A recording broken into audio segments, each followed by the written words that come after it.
कक्षा 9 के हमारे एमपी बोर्ड के सभी विद्यार्थियों, लीजिए आज मैं आपको यहाँ पर मैथमेटिक्स का स्टैंडर्ड का एक क्वेश्चन पेपर सोल्व कराने वाला हूँ। अर्धवार्षिक परीक्षा 2025-26 के लिए ये आपका पेपर है, जो कि आपका ठीक है एमपी बोर्ड के लिए ये क्वेश्चन पेपर है, और जिन बच्चों के पास स्टैंडर्ड है उनके लिए ये क्वेश्चन पेपर रहेगा।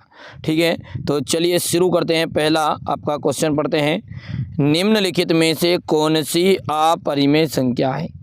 इनमें से कौन सी अपरिमेय संख्या? देखो, अपरिमेय जो समाप्त ना हो वो कहलाइए आपकी अपरिमेय। मतलब यहाँ जैसे इसका अंत हो गया 0.23, इसका भी जोड़ा बन चुका है, इसका भी, लेकिन जो ये आपका 0.20 ये आपकी अपरिमेय संख्या कहलाएगी। एक घात वाले बहुपद को क्या कहते हैं? तो जिसकी भी घात एक होती है उसे अपन रैखिक कहते हैं। ठीक है, दो घात वाले को द्विघात कहते हैं, तीन वाले को त्रिघात कहते हैं। समान आकार की आकृति वाली आकृतियाँ होती है। ठीक है, समान आकार एवं समान आकृति की आकृतियाँ होगी तो वो होगी सर्वांग सम। चौथा जो देखते हैं कि दो चरों वाला रैखिक समीकरण है। दो चर वाला रैखिक समीकरण ax + by + c = 0। यदि 2x - 3 = 5 में x का मान होगा तो x की जो वैल्यू होगी ये उधर जाके कितनी हो जाएगी? देखो, 2x - 3 = 5, तो उधर गया तो ये जुड़ गया, तो 5 3 हो गया 8, और 8 के बटे में 2 गया तो कितना गया है? 4 हो गया। अब क्वेश्चन नंबर 6 देखते हैं। यहाँ पर x² - x + 4 में x का गुणांक है। x का गुणांक, तो x का गुणांक कितना है? तो ये इसके सामने जो लिखा रहता तो -1 राइट आंसर रहेगा। अब है आपका क्वेश्चन नंबर, ये choose the correct option right, तो पहले का बी ऑप्शन है। दूसरा जो था उसके लिए लीनियर आपका राइट है। तीसरा जो है आपका, तीसरा जो था इसके लिए आपका सी ऑप्शन राइट है, और चौथे के लिए आपका डी ऑप्शन रहेगा। पांचवे की बात करें अपन, पांचवे की बात करें तो पांचवा आपका 4 आंसर है, और यहाँ से 6 में आपको -1 आंसर रहेगा। ठीक है,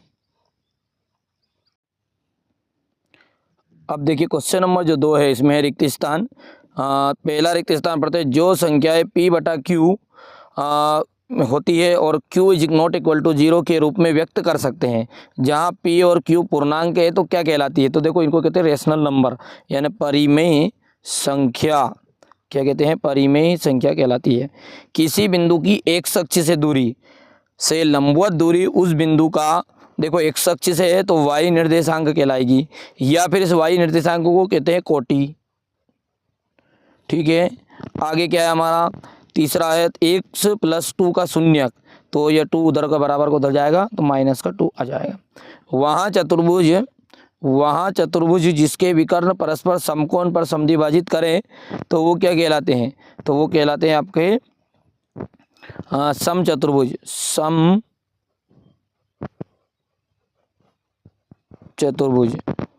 ये यहाँ से क्वेश्चन नंबर 5 है। तो इसमें करनी की घात जो है, यहाँ पर देखो ये घात जो लिखी नहीं, ये घात ही कहलाती है, आगे भी लिखा है जो, तो घात 3। ठीक है, इंडेक्स क्या है इसका? करनी 3 है। ठीक है, एक ही अंक की पुनरावृत्ति संख्या उस अंक की पुनरावृत्ति अंक कहलाती है। क्या कहलाती है? पुनरावृत्ति अंक कहलाती है। ठीक है, इसके बाद में अपन देखते हैं, ये इंग्लिश मीडियम वाले बच्चों के लिए है। ये सही जोड़ी है, तो पहला है आपका 1/100 का आ जाएगा 0.1। प्रांत डोमेन का मतलब है x निर्देशांक 90 डिग्री से अधिक और 180 डिग्री से कम वाला अधिक कोण कहलाएगा, और ये घात 3 का फॉर्मूला ये रहा। और यदि अपन कहें कि x y रेखा y पर काटे तो मतलब x का मान 0 रहेगा, और x² -y² का आ जाए, एक बार प्लस में और एक बार माइनस में। सेम इंग्लिश मीडियम वाले बच्चों का रहेगा। इसका तो देखो पहला है इसका। दूसरे की बात करें तो ये x इंडेक्स, तीसरे का आपका आ जाएगा यहाँ पर, और 4th नंबर का ये रहा आपके सामने, और 5th वैल्यू ऑफ x 0 और 6 नंबर पे ये ले लो स्क्रीनशॉट। आगे बढ़ते हैं और अब देखते हैं एक वाक्य में उत्तर क्या है। प्रश्न एक वाक्य का हमारा कि मूल बिंदु के निर्देशांक जो होते हैं वो कितने होते हैं। तो मूल बिंदु के निर्देशांक होते हैं 0,0। पूरक कोण क्या है। जब दो कोणों का योग 90 डिग्री होता है तो इसको क्या कहते हैं, पूरक कोण। चार रेखाखंडों से निर्मित आकृति को क्या कहते हैं, तो उसे कहा जाता है चतुर्भुज। चतुर्भुज। किसी विषमबाहु त्रिभुज का परिमाप ज्ञात करने संबंधी सूत्र, तो यहाँ पर होगा a + b b + c हो गया। अक्षों का प्रतिच्छेदन बिंदु क्या कहलाता है। अक्षों का प्रतिच्छेदन बिंदु क्या कहलाता है। अक्षों का जो प्रतिच्छेदन बिंदु है वो कहलाता है मूल बिंदु। मूल बिंदु। ऐसा बहुपद क्या कहलाता है जिसमें केवल एक पद हो। तो एक पद हो तो एक पदी बहुपद। एक पदी बहुपद। यहाँ से इंग्लिश मीडियम वाले बच्चे भर लेंगे। सत्य असत्य की बात करें तो पहला देखिए यहाँ पर, जब एक्स समीकरण है, एक्स अक्ष है तो उसका समीकरण एक्स बराबरी पे 0 होगा, नहीं। वाई बराबरी पे 0 होता। समपूरक कोणों का योग 90 डिग्री होता, नहीं 180 डिग्री होता है, ठीक है। और लासा मासा बराबरी बहुपदों का गुणनफल बिल्कुल सही है। LCM इंटू SCF = होता है बहुपदों का गुणनफल। और बिंदु -8 0 की एक्स अक्ष में स्थित है, तो ये बात सत्य है आपकी। यदि प्रत्येक पूर्ण संख्या एक पूर्णांक होती हैं, सत्य है ये। और अंत आपका छठा वाला जो है ये भी आपका सत्य रहेगा, ठीक है। बाकी इंग्लिश मीडियम वाले देख सकते हैं यहाँ पर है ये। अब क्वेश्चन नंबर आपका 6 है कि 1 व 2 के बीच की 6 परिमेय संख्याएं ज्ञात कीजिए। यहाँ से इसका अथवा ये 7 है। ये क्वेश्चन नंबर आपका 8 है। क्वेश्चन नंबर 9 देख सकते हैं। क्वेश्चन 10 स्क्रीनशॉट ले लो, तैयारी कर लो इसके अच्छे से ना यहाँ से।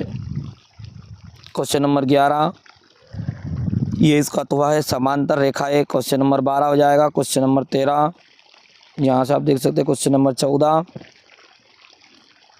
ये आपका 15। क्वेश्चन नंबर 16 17 के बाद में हो गया। क्वेश्चन नंबर 18 में है, किसी सिद्ध कीजिए कि समांतर चतुर्भुज के विकर्ण लंबवत होते हैं। क्वेश्चन नंबर 19 और ये रहा आपका क्वेश्चन नंबर 20। पूरा क्वेश्चन प्रश्न आपका 100% श्योर इसी में से क्वेश्चन आ रहे हैं, चिंता की कोई ज़रूरत नहीं है ना। चलिए क्वेश्चन नंबर 21 हो गया, ये क्वेश्चन नंबर 22 और ये अंतिम क्वेश्चन नंबर 23। तो ये मैंने आपको पूरा प्रश्न पत्र बता दिया है, ठीक है। पहली बार आप चैनल पे सब्सक्राइब जरूर कर लीजिएगा। देख सकते हैं यहाँ पर मैंने ये बताया आपको सेट बी। इससे पहले मैंने आपको स्टैंडर्ड का सेट ए भी डाल दिया है, नहीं देखा है तो चैनल पर प्ले लिस्ट में जाकर चेकआउट कर सकते हैं। पहली बार चैनल पर सब्सक्राइब जरूर कर लीजिएगा।